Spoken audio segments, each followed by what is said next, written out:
اہل بیت اطہار کی باہمی محبت اور ان کی ایک دوسرے سے الفت ہمارے لیے ایک معیار زندگی کی حیثیت رکھتا ہے۔ یہ نفوس قدسیہ آقا علیہ الصلوۃ والسلام کے اسوہ حسنہ پر عمل کرنے والے ہیں۔ چنانچہ خاتون جنت حضرت سیدتنا فاطمہ رضی اللہ تعالیٰ عنہ کی ولادت باسعادت حضرت خدیجہ رضی اللہ تعالیٰ عنہ کے بطن اقدس سے ہوئی۔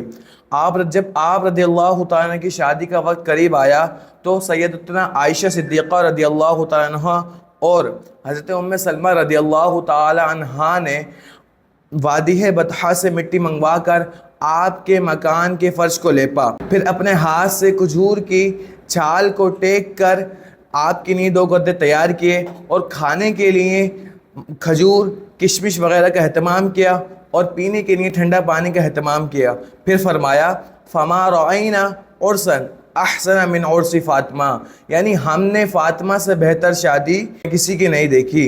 ام المؤمنین حضرت سیدتنا عائشہ صدیقہ رضی اللہ تعالیٰ عنہ فرماتی ہیں کہ ایک بار آقا علیہ الصلوۃ والسلام کی تمام ازواجہ مطہرہ حاضر تھیں کہ اتنے میں حضرت فاطمہ رضی اللہ تعالیٰ عنہ بھی چلتے ہوئے تشریف لائی۔ آپ اس طرح آئیں کہ آپ کی چال آقا علیہ الصلوۃ والسلام کے مشابہ تھی، تو آقا علیہ الصلوۃ والسلام نے حضرت فاطمہ کو دیکھا، پھر فرمایا اے فاطمہ، اے میری بیٹی، خوش آمدید، آؤ میرے پاس بیٹھو۔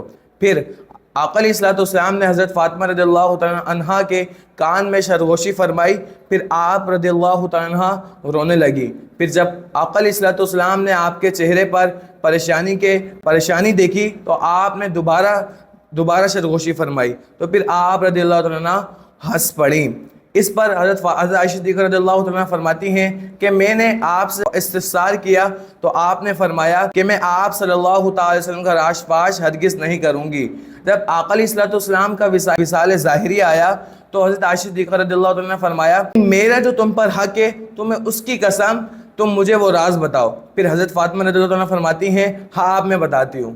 جب آقا علیہ الصلوۃ والسلام نے پہلی بار میرے اس کان میں سرگوشی فرمائی تو اس وقت آقا علیہ الصلوۃ والسلام نے فرمایا کہ میرے وصال ظاہری کا وقت آ گیا ہے، اس پر صبر کرو اور اللہ تعالیٰ سے ڈرتی رہو۔ پھر میں رونے لگی۔ پھر جب دوبارہ آقا علیہ الصلوۃ والسلام نے میرے کان میں سرگوشی فرمائی تو فرمایا اے فاطمہ، کیا تمہیں یہ بات پسند نہیں کہ تم جنت میں تمام عورتوں کی سردار ہوگی؟ تو اس پر میں ہنس پڑی۔ ایک موقع پر آقا علیہ الصلوۃ والسلام نے حضرت فاطمہ رضی اللہ تعالیٰ عنہ سے حضرت عائشہ صدیقہ رضی اللہ تعالیٰ عنہ سے محبت کرنے کی تلقین فرمائی اور فرمایا اے میری بیٹی، کیا تم اس سے محبت نہیں کرو گی جس سے میں محبت کرتا ہوں؟ حضرت فاطمہ رضی اللہ تعالیٰ عنہ کی کیوں نہیں؟ تو آقا علیہ الصلوۃ والسلام نے فرمایا حضرت عائشہ صدیقہ رضی اللہ تعالیٰ عنہ سے محبت کرو۔ ایک بار حضرت علی رضی اللہ تعالیٰ عنہ نے 10 محرم الحرام کے روزے کا حکم دیا تو حضرت عائشہ صدیقہ رضی اللہ تعالیٰ عنہ نے لوگوں سے فرمایا کہ یہ حکم تمہیں کس نے دیا؟ لوگوں نے کہا حضرت علی نے۔ تو حضرت عائشہ صدیقہ رضی اللہ تعالیٰ نے فرمایا وہ مجھ سے زیادہ سنت کو جاننے والے ہیں۔ حضرت شریح بن ہانی رحمۃ اللہ علیہ نے حضرت عائشہ صدیقہ رضی اللہ تعالیٰ عنہ سے موضوع پر مسح کرنے کے بارے میں سوال کیا۔ حضرت عائشہ صدیقہ رضی اللہ تعالیٰ نے فرمایا کہ حضرت علی کے پاس جاؤ، وہ مجھ سے زیادہ بہتر جاننے والے ہیں۔ ام المؤمنین حضرت ام سلمہ رضی اللہ تعالیٰ عنہ فرماتی ہیں کہ جب یہ آیت کریمہ انما یرید اللہ لیذھب عنکم الرجس اہل البیت ویطہرکم تطہیرا نازل ہوئی تو رسول اللہ صلی اللہ تعالیٰ علیہ وسلم نے حضرت فاطمہ، حضرت علی اور حضرت حسن اور حضرت امام حسین رضی اللہ تعالیٰ عنہ کو پاس بلایا اور فرمایا یہ میرے اہل بیت ہیں۔